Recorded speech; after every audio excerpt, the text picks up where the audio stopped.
es que hay que dejar a las emociones ser. Muchas veces le tenemos miedo a las emociones, como si fueran malas, ¿no? Sí. ¿Dónde estoy parada? ¿Qué siento? ¿Qué pienso?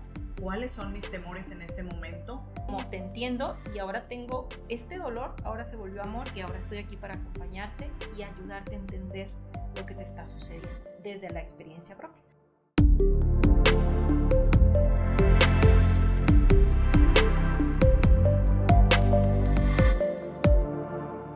Hola, ¿qué tal? Bienvenidos a su espacio, Conversando desde la Bene. Mi nombre es Alma Cárdenas, ustedes ya me conocen y es un gusto estar el día de hoy en este acompañamiento en un mes muy pero muy especial, que es el mes de octubre. ¿Y por qué es especial? Pues porque todas las mujeres en particular estamos juntas en una lucha de una enfermedad que cada vez tiene mayor estadística y presencia, que es el cáncer de mama. Octubre se pinta de rosa y es por eso que el día de hoy en este espacio que es para ustedes y que queremos llevarles información de valor, quisimos tener una invitada muy especial para nosotros que nos hable no nada más sobre la enfermedad del cáncer de mama, sino ir un poquito más allá, hablar sobre la parte espiritual, psicológica, el impacto que tiene dentro de las emociones de quien lo padece y su alrededor. Y bueno, pues para ello hemos invitado, sin más preámbulo, a la licenciada Rosely Ayala Ochoa. Ella es licenciada en Psicología Clínica y tiene formación en tanatología. Tiene también una formación particular en duelos perinatales o denominados arcoíris. Y bueno, nos acompaña el día de hoy con 13 años de experiencia para platicar precisamente de esto. En este mes rosa le quiero dar la bienvenida. Es una mujer y viene a hablarnos precisamente sobre el impacto psicológico y el acompañamiento en una enfermedad como lo es el cáncer de mama. Rosely, muchísimas gracias por estar aquí con nosotros. Muchas gracias por la invitación y pues estoy muy contenta de poder acompañar en esta ocasión, ¿verdad?, a este medio que busca transmitir y llevar información de valor, como ya mencionabas, a todas las mujeres y a la comunidad en general. Muchas gracias por la invitación. La verdad estoy muy contenta, Rosely. Compartíamos tras las cámaras, tras este espacio, que como hay veces uno tiene las ganas de recibir información en los momentos indicados y estar abiertos. Yo en lo particular le compartí a Rosely que he pasado por duelos de cáncer de mama cercanos a mí, de familia, y al leer sobre este tema, al estudiar sobre lo que vamos a platicar el día de hoy, híjole, dices a veces, ¿cómo no recibí esta información en el momento indicado? Entonces yo los quiero invitar que de verdad compartan todo lo que vamos a platicar el día de hoy, porque algo, estoy segura que algo te va a ayudar para que, aunque no estés pasando en este momento, puedas comprender para quien lo vive, para quien está cercano. Y si no es, gracias a Dios, alguien tan cercano, pues poderle transmitir a quien sí lo tiene. Entonces, empecemos ahora sí que por el principio. Rosely, platícame un poquito de qué va la tanatología. Hoy vienes con dos grandes ramas, que es la psicología y la tanatología, y vamos a abordar ambas, pero quisiera que primero nos platicaras, pues, cuál es esa gran diferencia, ¿no? Una psicología y tanatología, ¿cuál es la función realmente?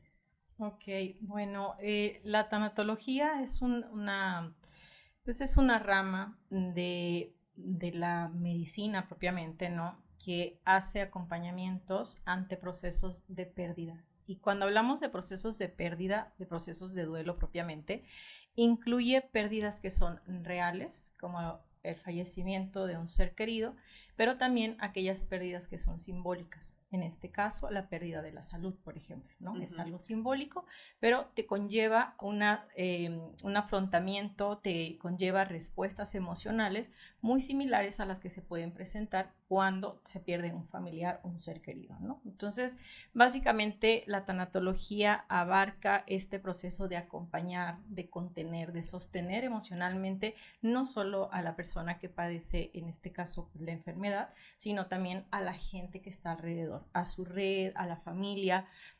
Pues definitivamente cuando hay una pérdida, pues aborda, ¿no?, este acompañamiento con los dolientes y esa es básicamente su esencia, ¿no?, el acompañamiento, la presencia Y por su parte la psicología, desde el punto de vista de la psicoterapia, pues lleva a cabo más procesos de un tratamiento estructurado, donde vas atendiendo a la persona, donde vas ayudando a resolver algunas situaciones que van surgiendo en el proceso, ¿no? Los miedos, las dudas, toda la incertidumbre, le ayudas a gestionar y a desarrollar habilidades para afrontar el reto tan grande que implica un diagnóstico oncológico, en este caso, pues un diagnóstico de cáncer de mama.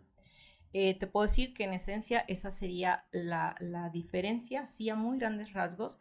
Sin embargo, ambas, ¿verdad? Ambas corrientes, ambos enfoques tienen la capacidad de acompañar y abordar todo lo que se deriva de este proceso, de esta crisis vital, básicamente. Así es. Y finalmente se complementan, ¿no?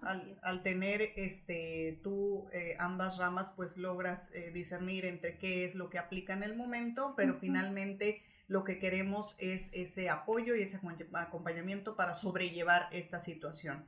Ahora, iniciemos precisamente por este impacto emocional.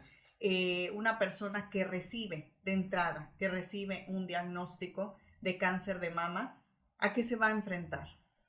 Híjole, pues yo creo que a lo primero que se va a enfrentar pues es a la incertidumbre y al miedo que te puede generar un diagnóstico que colectivamente y socioculturalmente tiene una asociación con la muerte, ¿no? Cáncer automáticamente nos conlleva a pensar en la muerte, aunque afortunadamente no todos los casos son así.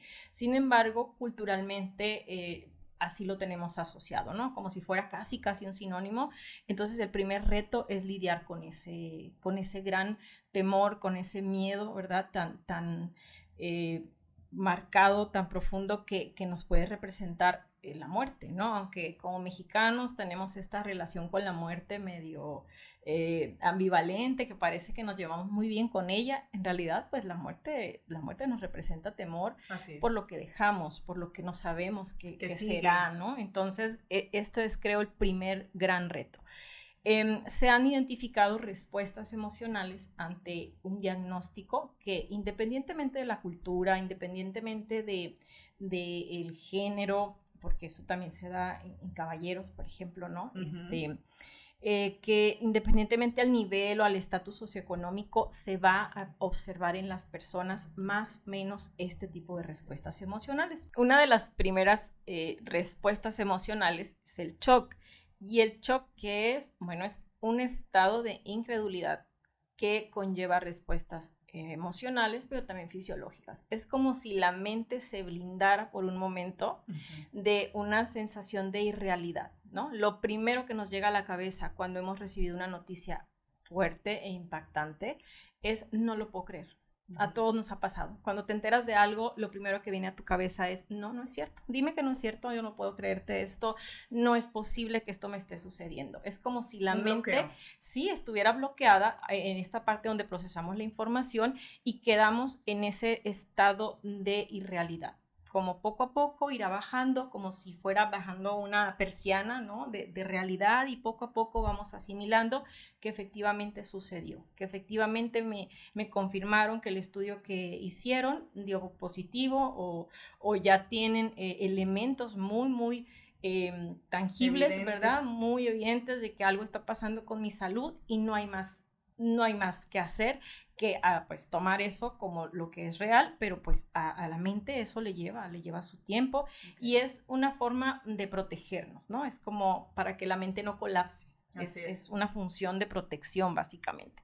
Luego, pues vendrán otras emociones como el miedo, como el enojo, ¿no? Y una de las cosas importantísimas, a mí me gusta mucho recalcar esto, es que hay que dejar a las emociones ser. Muchas veces le tenemos miedo a las emociones, como si fueran malas, ¿no? Sí. Y en realidad las emociones pueden ser desagradables, pueden ser incómodas, pero malas no son. ¿Por qué? Porque la emoción como tal tiene una función, que es activarnos. La emoción conlleva un proceso fisiológico, ¿verdad? Que nos mueve a hacer algo al respecto. Gracias a las emociones disponemos o desplegamos una serie de actitudes, de respuestas conductuales que nos van a permitir, ¿verdad?, hacerle frente a esto a través de lo que yo estoy sintiendo. Si las negamos, si hacemos como que no están, pues se va a complicar. Algo importante es que hay que cuidar mucho los polos. ¿Cuáles son estos polos? Muchas veces hay entornos invalidantes de las emociones. Por ejemplo, si yo tengo a una persona muy querida y está viviendo algo como esto y está triste, yo no quiero verle triste. Y entonces yo le digo, anímate, todo va a estar bien, mira que vamos a hacer esto, lo vamos a lograr. Sí, qué bueno tener una actitud positiva, sin embargo, la emoción es real. La emoción tiene que ser vista, la emoción tiene que ser reconocida, ¿verdad? Como algo que está ahí, porque como decía, algo te va a llevar a ser. Entonces, le doy su lugarcito, dejo que esté, algo haremos con ello, ¿verdad? Y el otro polo, pues es cuando sobrevaloramos la emoción.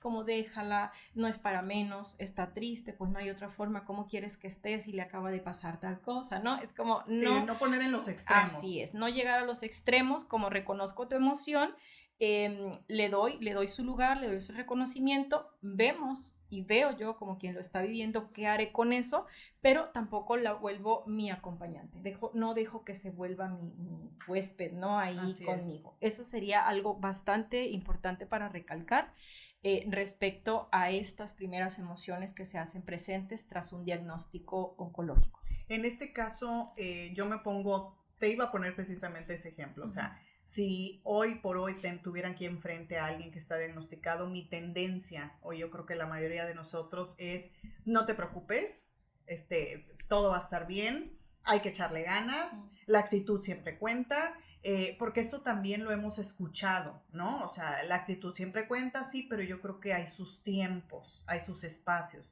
En este sentido, cuando recibe una persona un diagnóstico de este tipo, tú dirías, date tu espacio antes de abrirte, por ejemplo, con un familiar o con tu alrededor, o cuál sería la recomendación para enfrentarte ahora no nada más a tu sentir, sino al sentir de quien está al lado tuyo.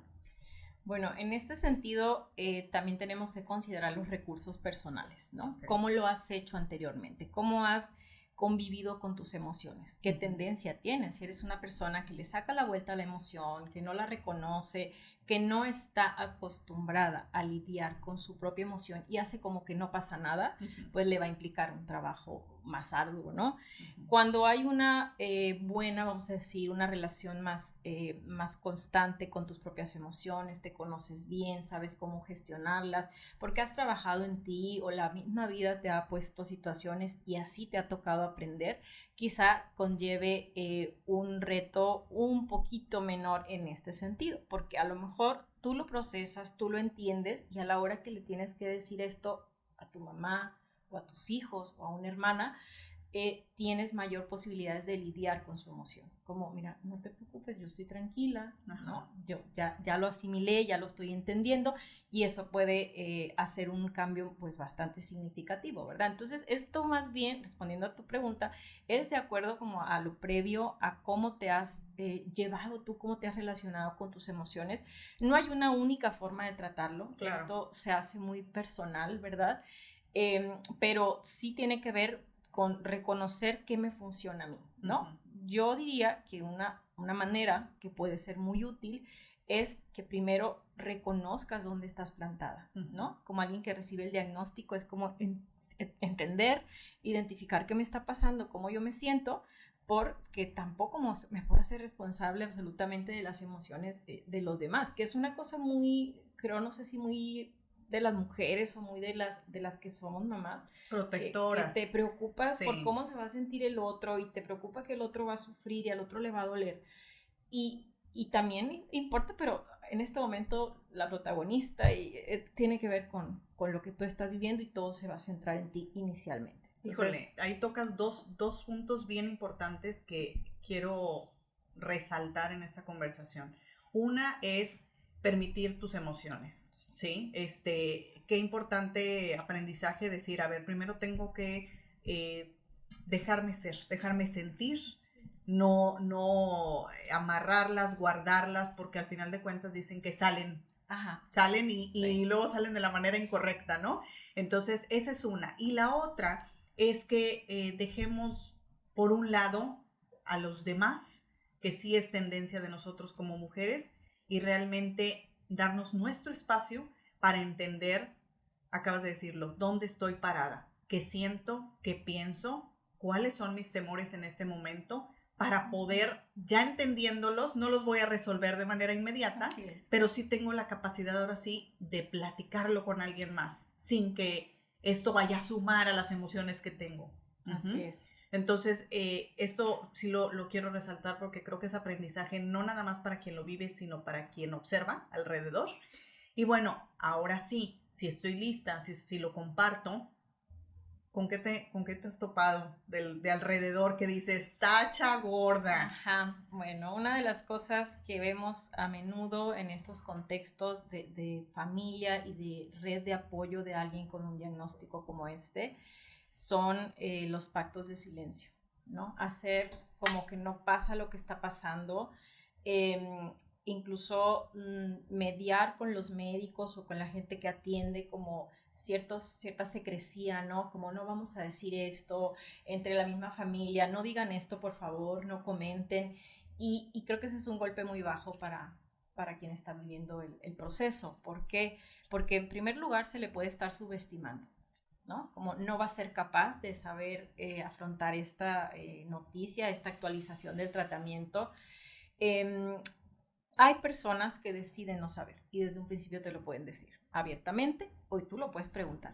¿Quieres que te esté informando de todo o quieres que te vaya diciendo lo necesario? ¿No? Pues lo necesario. O no, a mí dime todo, yo quiero saber todo, ¿no? Como paciente a lo mejor quieres estar bien enterada y eso va muy de la personalidad. Pero estos pactos de silencio que se hacen entre papás e hijos, entre la familia, entre los médicos y los familiares que quieren hacer como que esta barrera de que no le llegue la información, le duele a la persona que lo está viviendo porque pues están enfermos pero no son tontos, ¿no? Hay una cosa que es el lenguaje no verbal. Y cuando yo tengo 10, 20 años con una pareja, cuando yo tengo toda la vida siendo mamá de alguien y yo los veo entrar y me dicen todo está bien, pero le veo los ojos, les veo la actitud que tienen, los escucho, la voz, digo, algo no está bien. O sea, no me pueden venir a decir todos que está bien cuando yo les veo la cara desencajada, la mirada perdida, los ojos llorosos, a ver, algo no me cuadra. Entonces, cuando tú tienes esta comunicación abierta, directa, o sea, honesta y clara, le das la posibilidad a la persona de asumir un papel activo, de decidir, de saber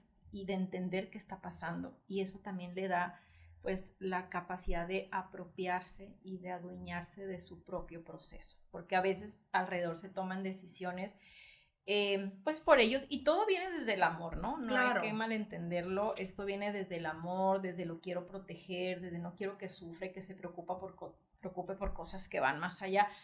Es su proceso y si la persona quiere saber, hay que darle la información, ¿no? Esa es una recomendación. Sí, estoy en shock porque empiezan a caer, te digo, muchos 20s en la cabeza, en el sentido que, claro, todo esto se hace desde el amor y desde una protección mal entendida, ¿sí? Creo que la lección aquí es que no podemos romper con la individualidad, ¿sí? Con respetar esa parte tan esencial que es el problema no es tuyo. Tu papel no es resolverlo, sino acompañar y acompañar de la mejor manera a quien realmente lo está viviendo. Entonces, me das esa manera o esa interpretación de deja que decida por sí mismo. Y lo he escuchado en otras especialidades como la geriatría, que también habla un poquito del acompañamiento del adulto mayor, en donde dices, oye, ¿por qué nos creemos con esa necesidad que nadie nos dio aparte ese papel de proteger y de asumir un rol de resolver cuando no es así? O sea, tu papel como acompañante es estar y para quien lo vive es, oye, yo aquí estoy esperando que me voltees a ver, que me tomes en cuenta y que escuches de mi voz cuál es la verdadera necesidad que tengo, ¿no? Claro, sobre todo cuando hay capacidad de hacerlo, ¿verdad? No se anula esta independencia. A veces es de las únicas pocas cosas que les quedan y tú Así se las es. quitas, ¿no? Por proteger, por cuidar, por hacerlo fácil, por no tener una confrontación entre lo que yo quiero como familiar y lo que tú quieres como paciente. Sí. Ajá, entonces esta parte de la comunicación abierta, efectiva, directa, pero no cruel, ¿no? Hay gente que se queja a menudo de la forma en que muchas veces se les da la noticia, en que muchas veces se les informa del pronóstico y sí es real y sí va a suceder así, pero no podemos dejar de lado lo que representa oírlo de esa forma, ¿no? Cuando se presenta de una forma tan poco cuidada, tan hostil incluso, y a lo mejor, no me dejarás mentir, que estás en este ámbito, los médicos también tienen el reto grande, ¿verdad?, de entrenarse y de prepararse para saber cómo van a informar, cómo le van a hablar. No son los psicólogos y a lo mejor no están preparados o formados para lidiar propiamente con las emociones, pero sí te puedes formar para transmitir una información así de delicada de una manera empática, asertiva, sí, no le vas a decir algo que no es, pero sin dejar de lado la empatía. ¿Y qué es la empatía? Pues reconocer en el otro esas emociones que yo mismo soy capaz de experimentar. Y a mí no me gustaría que me dieran algo como esto, o que me dijeran algo como esto que estoy diciendo. Entonces pienso cómo lo puedo hacer para ayudar, ¿no? Contribuir a que la persona lo pueda recibir pues de una mejor manera, ¿no? Entonces, sí, es sensibilizarnos, porque es una es. línea muy delgadita. Sí. O sea, sí realmente solemos en la vida cotidiana decir, es que yo soy muy frontal, sí, pero el ser frontal, el ser honesto, el ser claro, sí, tiene también la parte básica que es la empatía, ¿no? Es darte este tiempo, como dices tú, para pensar en cómo te lo voy a decir, sí, a manera de no dañar tu emoción. Sí, si es directo y no lleva esta empatía, pues puede llegar a ser agresivo, puede llegar a ser cruel incluso, ¿no? Así es. Hay que cuidar mucho de eso. Bien, y ya que recibe la persona este diagnóstico, además de este primer shock que nos dices con el que tiene que lidiar, de ya sentarse en una posición de cómo me siento, qué voy a hacer, el duelo sigue y este tipo de enfermedades como el cáncer siguen teniendo sus afectaciones ahora físicas, ¿sí? Como esta parte física que habrá quien no le dé ese valor o ese impacto, pero yo creo que quien lo vive no puede simplemente decir, es una parte del cuerpo que se va, pero va a regresar como el cabello, o no pasa nada porque si me quitan un seno, eso no me define. No te define, pero al final no podemos dejar de lado que tenemos un aspecto físico al cual nosotros más como mujeres nos genera nuestra identidad. O sea, entonces, ¿cómo lidiar o qué crees que siente, que has escuchado de esa persona con respecto a estos cambios físicos? Bien, en ese sentido de perder, y aquí vienen las pérdidas simbólicas, ¿verdad? Donde pierdes tu identidad. Tú te ves al espejo y después de un tratamiento, ¿verdad? Un tratamiento para el cáncer, hay cambios muy significativos en la imagen, ¿no? Y una parte importante de nuestra forma de percibirnos, de apreciarnos, es cómo nos vemos, ¿no? De repente, si la persona que tiene este diagnóstico se ve al espejo y ya no tiene cabello, ¿verdad? Tiene una trascendencia muy grande. Habrá quien lo vea como una cuestión solo estética, algo que se puede restablecer con una peluca, con una pañoleta, pero en realidad va más allá porque merma mucho y cambia de manera muy significativa la imagen y el concepto que tú tienes de ti. No se diga cuando hay una intervención ya un poco más invasiva, que puede ser las mastectomías, en lo que llega quizá a una reconstrucción, ¿verdad? El impacto para la mujer es bastante significativo y no lo podemos dejar de lado como algo secundario. Si bien la vida va por encima de la estética, ¿verdad? Claro. Porque es el primer planteamiento que te hacen los médicos, o sea, es preferible hacer esto para salvar tu vida y las mujeres lo aceptan. Sin embargo, no podemos dejar en segundo lugar la importancia que tendrá en este proceso de ir despidiéndose de la imagen que tuvo. Esa es la pérdida, ¿verdad? Es como la forma en la que yo me veía, mi percepción, ¿no? En general de cómo yo lucía se modifica de manera muy, muy radical, y hay que trabajar de manera muy, muy constante en esta reconstrucción, ¿no? Sí se tiene que atender, sí se le tiene que manejar, porque es uno de los duelos más grandes, ¿no? Esta pérdida como en esencia de lo que representa ya no tener las mamas, por ejemplo, Sí. ¿no? Que es algo que pues socioculturalmente está muy asociado a la feminidad, el cabello largo, ¿no? El cabello, que para muchas mujeres el cabello es un accesorio muy importante, ahí está depositado mucho de la confianza. Yo tengo un cabello bonito, largo, de determinado color, me siento atractiva, me siento bonita, y quitar eso, ¿verdad? Y reconocerte en una nueva realidad, sin cabello o con una forma muy distinta a la que estabas acostumbrada, pues claro que hay que abordarlo, sí, sin duda. Además de esto y de la otra parte que platicamos sobre el shock y las primeras emociones, platícame un poquito sobre el duelo en sí. ¿Qué es el duelo? ¿Cómo se vive? He escuchado, ahí desmiénteme, que no importa el orden ni el tiempo, no está definido. Creo que todos tenemos una idea general, pero sí quisiera que me abordaras un poquito sobre cuál es el duelo que se vive, cómo es que va a vivir este proceso y con qué herramientas se va a tener pues, que buscar para salir adelante. Bien, el duelo es una serie de respuestas emocionales que son duraderas, tienen un tiempo que va más prolongado que las primeras reacciones emocionales.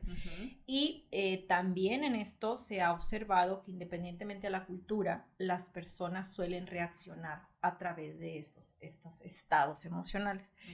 Hay muchas teorías, al día de hoy ya hay muchos autores que han estudiado esto y han propuesto diferentes fases, diferentes tiempos, diferentes definiciones incluso, ¿verdad? Yo me voy a pegar a una que es digamos, la de la pionera de la tanatología, que ella lo empieza a descubrir y a establecer como un proceso, trabajando en un hospital, ¿verdad? Y dándose cuenta que todos los pacientes que estaban con determinados diagnósticos se sentían de la misma manera, ¿no? Era como el señor, el joven, el profesionista con un grado, con un nivel académico altísimo, con una inteligencia, y la persona que a lo mejor se dedicaba a otras cosas del hogar. Era como están respondiendo de la misma manera, algo hay ahí. Entonces se observó este proceso, ¿verdad? Y en este proceso, pues básicamente es una batalla, es una lucha con tu dolor, ¿no? El duelo pues, viene de este concepto, ¿no? De una batalla, de pues, estar de frente con algo que te pone pues la vida de cabeza, ¿verdad? Que te rompe muchas ideas, muchos esquemas, muchos planes y proyectos a futuro. Y bueno, tiene etapas, como bien dices, no son lineales, no tienen un orden como tal de que todos tienen que aparecer y una vez que pasas una ya la otra automáticamente llega la otra. No, es esta respuesta. Lo primero que vamos a encontrar en las personas es la negación, ¿no? Como te decía, esta forma de la mente de protegernos, y en este sentido la negación nos puede llevar a al no reconocimiento de lo que me está pasando, y entonces a postergar iniciar un tratamiento porque empiezo a buscar otras opiniones, porque empiezo a ir a un lugar que me dijeron que si iba y tomaba cierta cosa, a lo mejor eso pues me ayudaba en los resultados. Entonces ese proceso pues lleva mucho de esto, de irme resistiendo y de ir bloqueando, ¿no? Ese es uno de los que dura menos, afortunadamente, ¿verdad? La idea es que la persona luego pase a la siguiente etapa emocional, donde encontramos mucho enojo, mucha ira, ¿verdad? Y hay mucho reclamo y hay mucho reproche, en general a la vida, a veces hasta a Dios, ¿no? A algo que pude haber hecho diferente. A veces el enojo es autodirigido, a veces la gente se siente enojada consigo misma por algo que no hizo bien, entre comillas, ¿no? Por algo que faltó, por algo que atendió, que no atendió, por algo que descuidó, y entonces además de carga como que en ese remordimiento y con ese autorreproche, y eso le puede llevar a vivir con mucho enojo el proceso, ¿no? Okay. Esa sería la segunda. La tercera está identificada en este modelo de esta autora, la negociación o el pacto, ¿no? Donde algo en tu mente te dice, ¿y qué tal si yo le ofreciera a Dios hacer esto? Y entonces a partir de este momento de mi vida yo me dedico a esto, hago esto diferente, pero que eso me dé la sanidad, ¿no? Yo me quiero aliviar y entonces si yo cambio esto en mi vida, probablemente eso me dé. Y empiezas a hacer esta negociación con la vida, con Dios. No es suficiente, ¿verdad? No depende de eso y esa es una etapa que también te lleva y te va avanzando a la siguiente, que es cuando ya lo asimilas y te cae el 20, como decimos comúnmente. Ajá. Viene la tristeza, donde ya te diste cuenta que lo que es, y por más que te esté costando y por más que duela y por más que no te guste, lo tienes que reconocer como algo que está ahí y entonces naturalmente nos entristecemos, ¿no? Viene este momento de una tristeza profunda, lo que acompaña a la tristeza regularmente, que es aislarnos, que es llorar, que es no querer hablar, ver personas que nos haría quizá muy bien ver, pero ese es parte del proceso de lo que podemos esperar en ese estado emocional particular. Okay. El último y el que está descrito como último, ¿verdad? Uh-huh. Y al que tratamos de llegar a través del acompañamiento y de las intervenciones desde el punto de vista tanatológico o psicológico es la aceptación, ¿verdad? Esa es la meta del duelo. La tarea del duelo es aceptar algo. Y este tema de aceptar, pues le genera a la persona mucho conflicto. Uh-huh. ¿Por qué? Porque cuando a ti te dicen tienes que aceptar esto, lo primero que tú piensas es ¿por qué si no me gusta? Uh-huh. O yo no estoy de acuerdo porque lo tengo que aceptar, ¿verdad? Entonces, el trabajo que hacemos en este proceso de aceptar es que a la persona le quede muy claro y que entienda que una vez que esto se acepta, no significa que te está gustando lo que te está pasando, ni que estás de acuerdo con lo que te tocó vivir. Significa que vas a dejar de cuestionar por qué te pasó, o qué pudiste haber hecho diferente, o qué tuvo que suceder para llegar a eso y queriendo que algo de aquello que no hiciste o que faltó cambie, porque de esa manera nos da la sensación, algo fantasiosa, de que la realidad se va a modificar. Uh-huh. Entonces, aceptar implica una reestructuración de la forma en la que yo pienso de esto. Entiendo que esta es la realidad, la tengo que tomar como es, aunque no me guste, pero me dejo de resistir, dejo de preguntarme todos los días por qué a mí. ¿Por qué me pasó esto? ¿No? Sueltas un poco, ¿no? Las emociones. Sí, porque enfocas tu atención en algo que está aquí y que dices, ok, ya lo tengo enfrente, ya me pasó, ¿ahora qué voy a hacer? En lugar de estar ciclado en algo que no tiene respuesta. Porque ¿quién te va a dar la respuesta de por qué te pasó? No la hay. No hay una única respuesta de por qué te pasó. Hay factores y podemos entender, pues es que tengo historia heredofamiliar, ¿no? Sí, pero pues, ¿de qué sirve el cuestionamiento? No sirve de nada. Te coloca en un lugar donde solo te va a desgastar, donde solo va a consumir energía mental y emocional y no te permite estar en un cuestionamiento que te va a llevar a generar diversas vías para responderte esa pregunta. Entonces, ese es la gran tarea, el gran trabajo que se busca en el proceso de duelo y para eso se le acompaña. Aquí quiero mencionar algo muy importante sobre el duelo. Hay muchas personas que asumen el duelo como normal, ¿no? Ajá. Es natural, lo vamos a llamar natural porque es algo que se ha identificado pues, en muchas poblaciones y esto es esperado para algo como esto, que vamos a esperar este proceso con estas respuestas emocionales y con estas etapas. Perfecto. Pero muchas veces se asume como algo que tiene que ser y hay que dejarlo ahí nada más. Uh-huh. Y no, hay que trabajar, hay que hacer algo con eso. Te voy a contar una historia chiquita de una persona con la que platicaba y me dice, ¿sabes? Tengo a una persona muy cercana que está viviendo un duelo. Se le murió su hijo y la veo muy mal. La veo profundamente dejada, sumida al dolor y tú pudieras decir, pues se le murió su hijo, ¿qué esperabas? ¿No? O sea, claro. ¿Qué quieres? Sí, pero dejarle ahí sin tomar un papel un poquito más activo en qué va a hacer, cómo va a reconstruir, cómo va a reconfigurar su vida después de algo tan significativo y tan duro de asimilar para cualquier ser humano, ¿verdad? Entonces, le dijo a la persona, sabes, yo te veo quizá con la necesidad de recibir ayuda, déjame ayudarte, déjame llevarte con alguien que yo conozco, que te puede atender. Y esta persona, defendiendo su dolor, porque está en todo su derecho de vivirlo, le dice, a mí así déjame, yo estoy bien, además a mí ya me dijeron que yo tengo un año para estar así, ¿no? En esta concepción. Ya hasta tiempo le puso. Sí, porque hay concepciones donde puede ser 6 meses, puede ser un año, pues sí, pero no significa que ahí lo vas a dejar y no lo vas a mover y al mes 12 con un día, bueno, ya estoy lista para hacer algo. No. Claro que no, eso te va a llevar, ¿verdad? A un deterioro importante de la salud, a un deterioro importante de la parte mental y emocional, y entonces que vivas tu dolor y que lo trabajes no significa que te lo voy a quitar, ¿no? Vienes y vamos a entender qué te está pasando. Le vas a dar sentido y significado a lo que te está pasando, pero vas avanzando. La gente dice, es que, ¿por qué voy a ir? Si me duele, me tiene que doler. Sí, pero lo que se deriva de ese dolor y de esas actitudes que tomamos del dolor, del enojo, de todas estas etapas que te describía, sí, pueden ser bastante desadaptativas para la persona.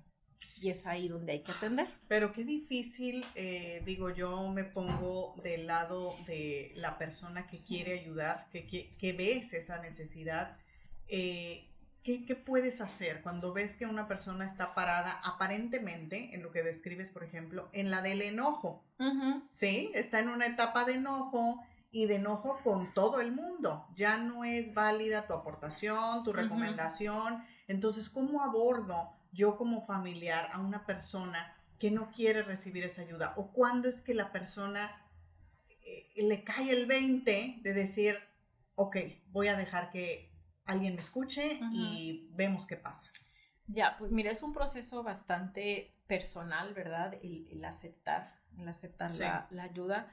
Por más intenciones que tú tengas y con todo el amor que lo hagas, por más que quieras, la puedes llevar, la puedes sentar ahí. Si no quiere hablar, no va a hablar, ¿no? Yo siempre les digo, cuando me llevan a alguien, sí, digo, mira, puedes llevar al caballo al río, pero no lo puedes obligar a beber, ¿no? No está lista, no quiere, y tampoco se trata de convencer a la persona, ¿no? Es como entender su propio proceso, dejarle claro como familiar que vas a estar ahí y que no está condicionado tu apoyo. No es como es ahora o nunca, aquí está, y yo te lo voy a decir de vez en cuando, tampoco voy a estar sobre ti asfixiándote, pero si tú quieres en algún momento, yo tengo toda la disposición de facilitarte este o este recurso. Okay. Si es un tema que ya está causando conflicto, donde ya no me digas nada, ya no me estés insistiendo, ¿de qué otra manera lo puedo ayudar y de qué otra manera lo puedo cuidar? Hay muchas formas, no nomás es llevarlo a que lo ayuden, que ese es un excelente recurso. Cuando no sabemos qué hacer, lo mejor es canalizarlo a quien lo pueda ayudar. Sí. Pero muchas veces no hay esta apertura, como dices, como una respuesta del propio enojo o de la negación o de cualquiera de estas etapas. Entonces, podemos facilitar otras formas de ayuda. Okay. La presencia, a veces estar ahí, a veces estar y ni siquiera hablar, a veces estar y estar ahí presente, acompañándole, hacer algo que a la persona le gusta, como acompañarle a ver algo en la televisión o platicarle de algo, o si quiere platicar, escuchar mi historia o llevarle algo que le guste. Esas son formas también de estar y de contribuir, ¿no? Okay. Entonces, para mí esa sería una forma, y siempre dejar sobre la mesa, ¿verdad?, la posibilidad de otros recursos.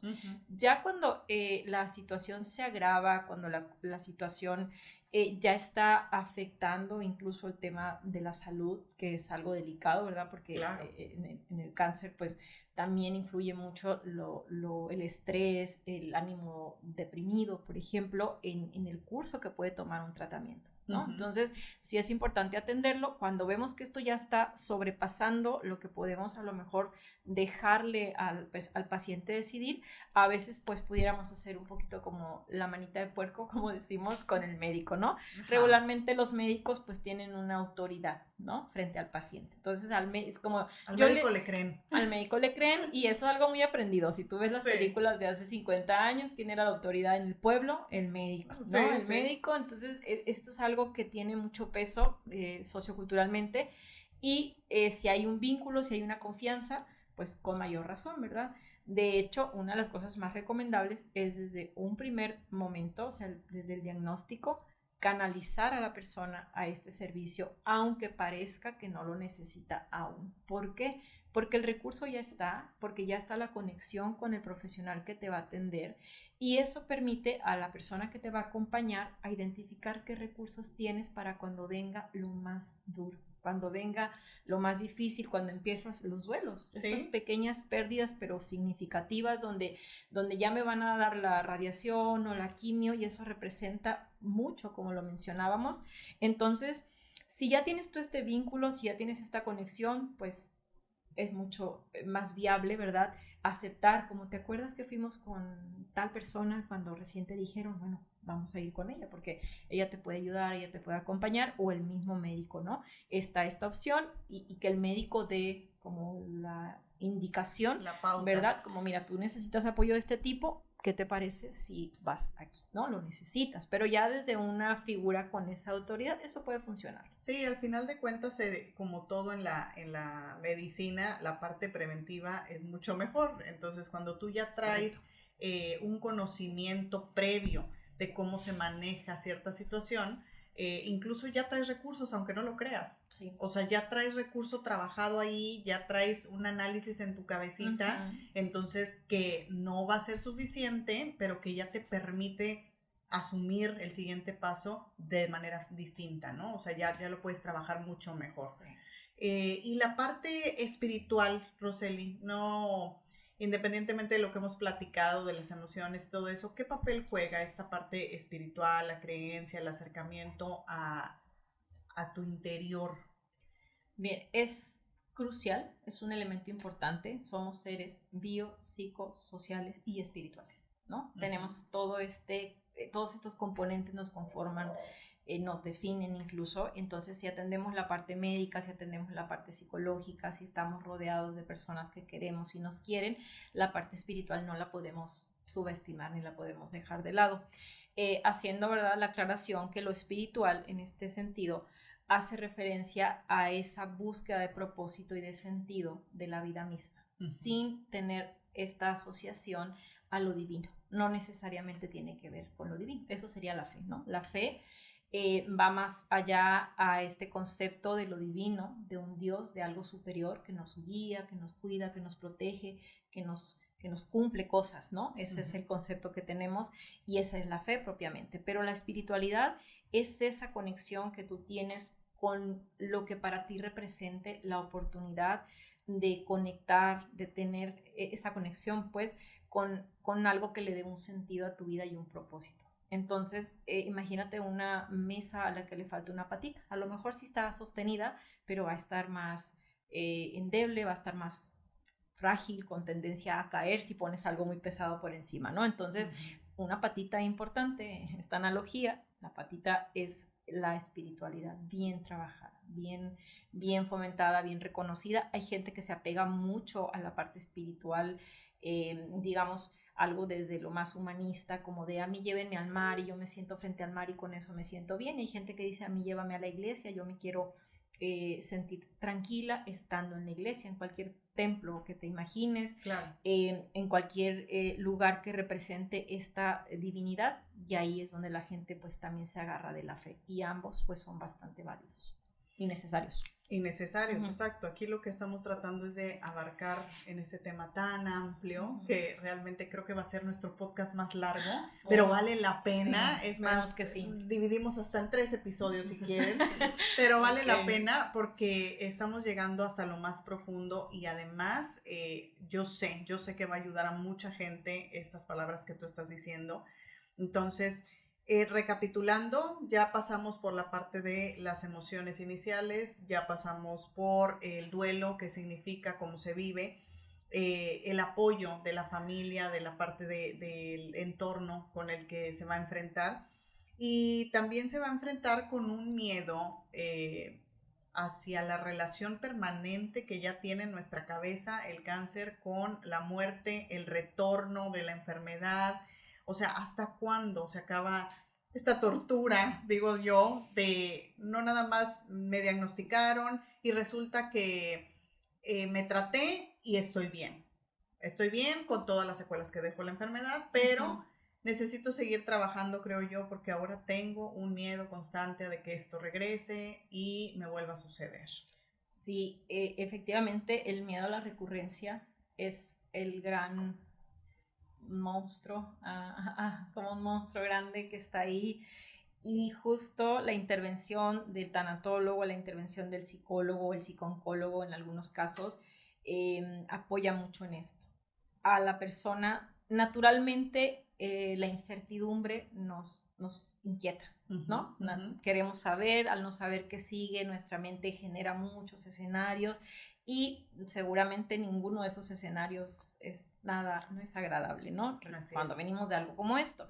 Entonces, cuando está presente esta constante en la mente de alguien, no solo se queda en la mente, ¿no? Se siente miedo, ¿no? Se piensa en el futuro como qué tal que me regresa y qué tal que me vuelven a diagnosticar y qué tal que...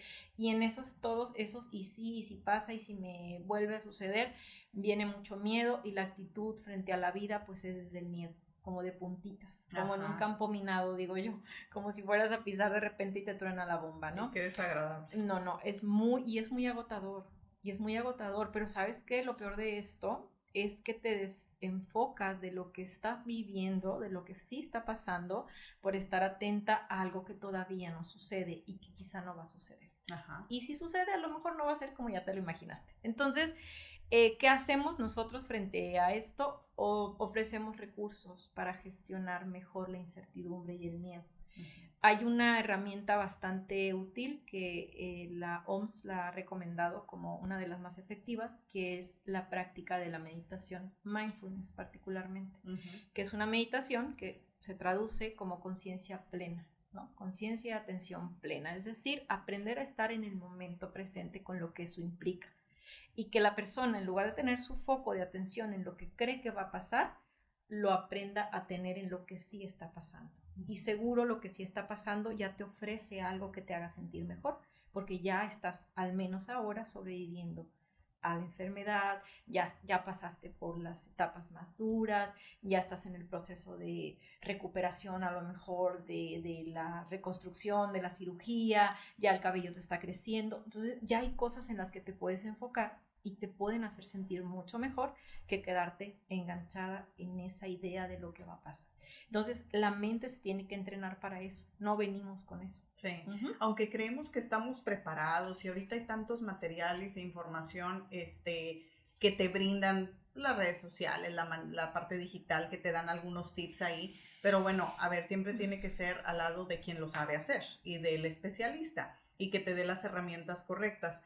Pero entonces creo que el foco principal es que la persona tenga el recurso para estar conectado más con su presente que con un futuro catastrófico, que tu mente te hace jugadas muy chuecas y que generalmente he leído por ahí de 10 pensamientos catastróficos que pasan por tu cabeza, o sea, probablemente uno se pudiera hacer realidad, pero realmente las probabilidades más bien es un juego que hacen con nosotros todas nuestras ideas y nuestras emociones y nos desenfoca de lo importante. Justo. Si lo pudiera resumir, es básicamente estar en el aquí y ahora, ¿no? Así estar es. en el momento presente, y eso trae grandes beneficios a nivel físico, a nivel emocional y también a nivel actitudinal. Porque si yo dispongo de un buen momento porque estoy reconociendo que hoy estoy bien, dejo de cargar con esa angustia de lo que creo que puede pasar en una semana, en un mes, en años, ¿no? Entonces, creo que eso es algo que parece muy sencillo, ¿verdad? Pero es la clave y hay que entrenarlo. La ventaja es que hay herramientas y ahorita, como dices, hay mucho material, hay que buscar la forma, ¿verdad?, de aprenderlo. A veces hay quien te puede orientar, a veces lo puedes hacer hasta de manera autodidacta, tomando un cursito, un video. Son cosas que se pueden hacer y que yo recomiendo bastante. Y cualquier recurso va a ayudar, ¿no? O sea, cualquier herramienta suma. Y bueno, ya para entrar al cierre de esta conversación, háblame sobre la resiliencia. ¿Qué se espera? ¿Cómo vamos a salir fortalecidos de cualquier situación que amerite un duelo? Bueno, parto del concepto de resiliencia como algo que me parece pues muy bonito como está conceptualizado. Es una palabra muy pues extraña para muchas personas, Sí. como se las tienes que repetir, a veces no están tan familiarizados. Y es un concepto que nos presta la ingeniería y habla de la capacidad de un material de resistir la fuerza que se le, que se le, que se le impacta, ¿no? En esta analogía, ¿verdad? Habla de la capacidad de resistir y sobreponernos a una presión muy grande que viene en la vida, como puede ser un diagnóstico de este tipo. Uh-huh. La resiliencia es algo que está identificado en las personas como algo innato, está ahí, y creo que eso ha favorecido mucho pues la supervivencia, ¿verdad? Claro. Cuando algo pasa, de repente vemos que algo es algo tan grande y lo primero que nos viene a la cabeza, ay no, si me pasa eso yo me muero. No es cierto, no te mueres. Hay algo en ti, hay algo en ti que va a favorecer, y eso es la resiliencia, ¿no? Vas a salir sobrepuesto. Incluso hay gente que tiene un crecimiento en muchos sentidos, ¿verdad? Después de vivir algo como esto, y justo es ese concepto. Hay que trabajarlo, hay que reconocerlo, ¿verdad? Desde la historia personal, qué más ha hecho la persona, qué logros hay ahí, cómo ha llevado su vida, y en ese reconocimiento se le ofrece, ¿no? Como esas evidencias claras de la fortaleza interna que una persona puede tener, ¿no? Se le pone a disposición, sí, como, mira, aquí está lo que has logrado, y es esto mismo lo que te va a determinar a que esto también lo puedas lograr, a que lo puedas sobrellevar e incluso a salir fortalecido de. Para mí una muestra de resiliencia o de que se ha trabajado es cuando la persona pues logra transformar todo el dolor, todo el miedo en amor, y entonces empieza a hacer cosas que tienen que ver con el amor y no con el miedo. Uh-huh. Desde todas las escalas, pero te doy un ejemplo de muchas mujeres que se vuelven activistas, ¿no? Que después de haber vivido algo como esto, pues ahora andan haciendo un trabajo arduo en las redes, en presencia en hospitales, acompañando mujeres que lo están viviendo, ¿no? Sí. Es como, te entiendo, y ahora tengo este dolor, ahora se volvió amor, y ahora estoy aquí para acompañarte y ayudarte a entender lo que te está sucediendo desde la experiencia propia.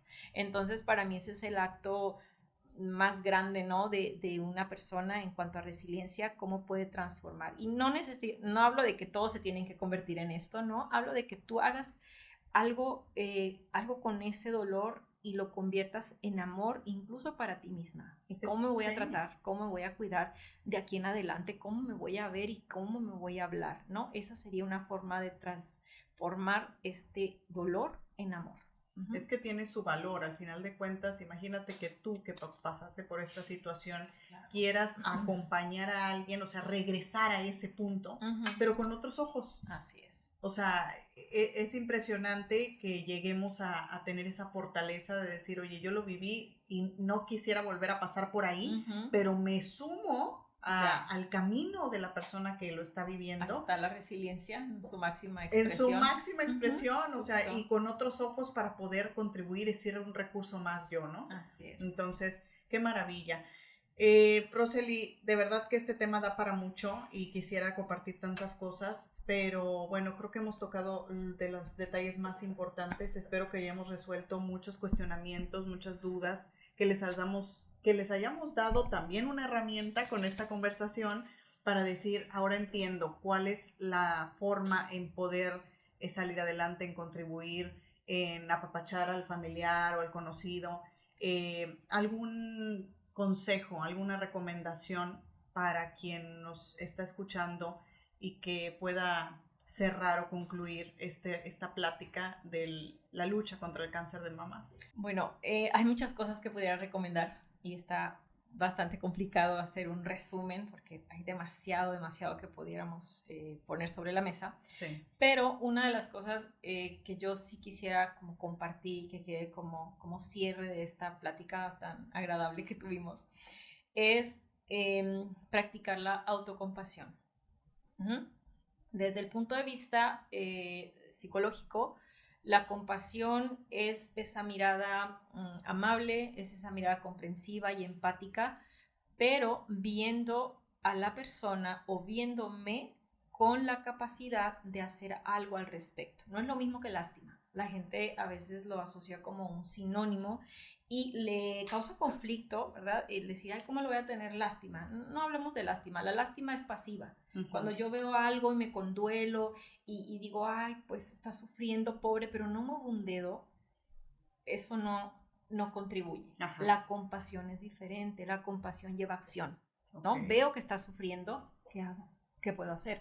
Yo misma, si estoy viviendo un diagnóstico como estos, me veo en esta situación y no me compadezco con las manos atadas, ¿no? Con las manos, con los brazos cruzados. Hago algo al respecto, trabajo cuando puedo trabajar en lo que tengo que trabajar, ¿no? Busco, si necesito hablar con alguien, pido esa ayuda, ¿no? Si necesito estar sola un momento, hablo claro que necesito estar sola, y eso es tenerme paciencia, hablarme y tratarme amablemente. Entonces, para los familiares, la mirada compasiva, ¿no? Es como, te veo y entiendo que estás pasando por esto, pero no te subestimo, ¿no? No siento lástima, siento compasión porque entiendo que estás en este reto tan grande, pero también te veo con la capacidad de sobreponerte y hacer lo que te toca. Y para la persona que lo vive, también la mirada con esta compasión ayuda bastante, ¿no? Esa es una de las cosas en las que siempre hago hincapié, ¿no? Sí. Para abordar esto desde abrazar un poquito todo lo que deriva de un diagnóstico sin sentirnos limitados a hacer algo. Siempre hay algo que se puede hacer. Claro. Entonces creo que eso sería la más puntual. No, pues la verdad es que efectivamente eso nos quedamos hasta paralizados porque nos llega al fondo del corazón saber que muchas veces eso es lo que hace falta, ¿sí? O sea, el hecho de la compasión hacia adentro y para con los demás, o sea, dejar de ser insensibles o nada más mirar desde afuera y decir, híjole, qué mala onda, eso no contribuye, no sirve, como dices tú, pero sin embargo, si todos tuviéramos esta mirada de la que hablas, ahí sí estamos aportando y mucho, y con acciones muy pequeñas, o sea, lo hablamos durante la conversación, es darte el espacio, es compartir contigo lo que te gusta hacer, es darte las herramientas como una sugerencia, o sea, son pequeños, grandes detalles que te hacen compartir una situación tan devastadora como lo es un diagnóstico de cáncer de mama. Y si a eso le sumamos que la persona haga este mismo trabajo consigo misma, pues creo que el camino va a ser tal vez el mismo rumbo, pero no el mismo suelo que se va a pisar, ¿no? O sea, al final podemos transitarlo de manera más tranquila, de manera acompañada. Es distinto, se va a vivir diferente. Pues no me queda más que agradecerte, Rosely, por este espacio, por esta conversación tan agradable. Espero que todos los que nos hayan escuchado hayan visto también este valor para aprender y compartir con la gente más allegada con ustedes. Recuerden que es importante la prevención, hacerse sus estudios diagnósticos como mastografía, ultrasonido y bueno, este recurso que estamos agregando y que no deben dejar de lado, que es la parte del apoyo de la tanatología, la psicología, a través de Rosely. Rosely no está con nosotros dentro del hospital, sin embargo, nos ayuda a intervenir en momentos en donde se requiere este apoyo, lo cual agradecemos mucho y nuestros pacientes también. Y bueno, si quieren buscarla personalmente, vamos a dejarle sus datos con mucho gusto. Y pues esperemos que este mes de octubre cada vez más mujeres estemos aportando y estemos previniendo esta enfermedad que tan alarmante estadística tiene. Rosely, muchísimas gracias. Gracias por darnos este espacio y por conectarse con nosotros. Recuerden, hoy más que nunca, más seguro en la vena.